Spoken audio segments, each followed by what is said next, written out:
Croyants d'Europe occidentale, le dépôt sacré qui nous est confié à tous est celui de Dieu civilisateur.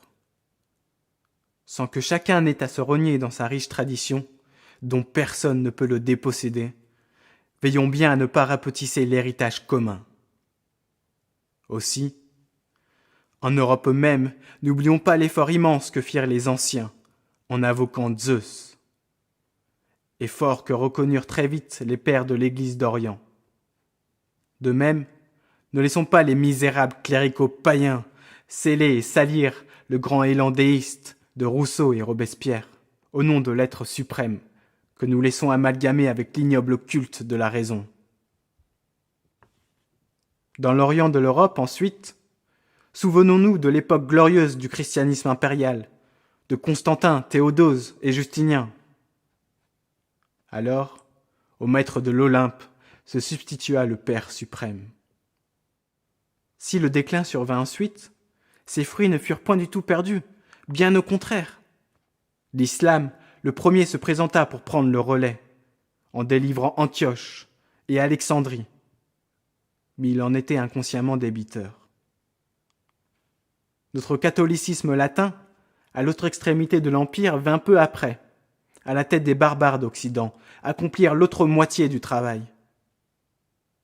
Enfin, le vieux christianisme grec, que nous avons accusé injustement de schisme, et que le pape ne put jamais réunir à lui, pas plus qu'il ne se soumit au calife, ne mourut pas vraiment.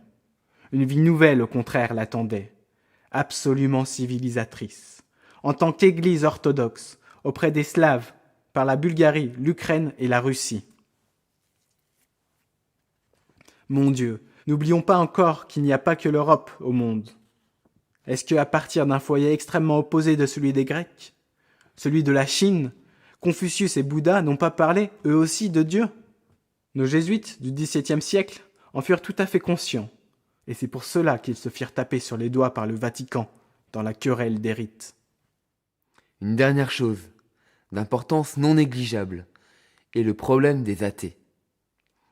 Que cela plaise ou non, notre temps oblige à reconnaître que les vrais athées de la civilisation furent réellement des croyants sans le savoir. Ils apportèrent à leur insu leur contribution à la purification de l'idée religieuse dans chaque période de crise de la foi. Admettre cela n'a rien de scandaleux, à la condition de ne pas confondre ces athées avec nos roués libres penseurs ou avec les provocateurs cyniques. Et puis, n'a-t-on pas eu, beaucoup plus dangereux, des kyrielles de prêtres de cour, des faux dévots consacrés, parfois mitrés? Et l'Église ne fut-elle pas plus sérieusement ébranlée par les mystiques exaltés de droite que par les athées de gauche?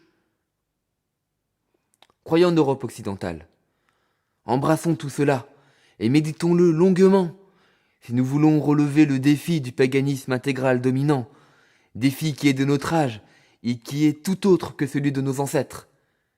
Oui, c'est un défi sans précédent que nous avons à relever. Il est tel même que beaucoup de croyants peuvent s'en trouver déroutés et chancelés.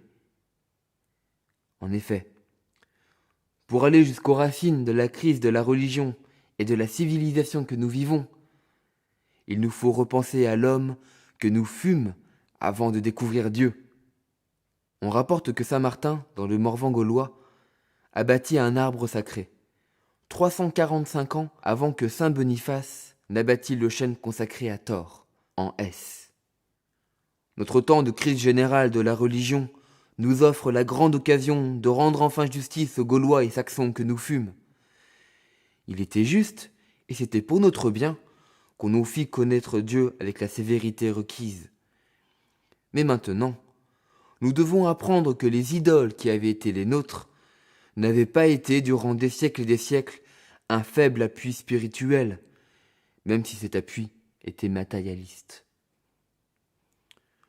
Le monde religieux malade d'aujourd'hui doit redécouvrir la part de vérité que possédait le vieux monde primitif, dont nous venons aussi. Pour commencer, et ce n'est pas négligeable, nous y verrons clair enfin, pour ne plus avoir à y revenir, dans la question juive, empoisonnée et lancinante. Vos âmes, citoyens!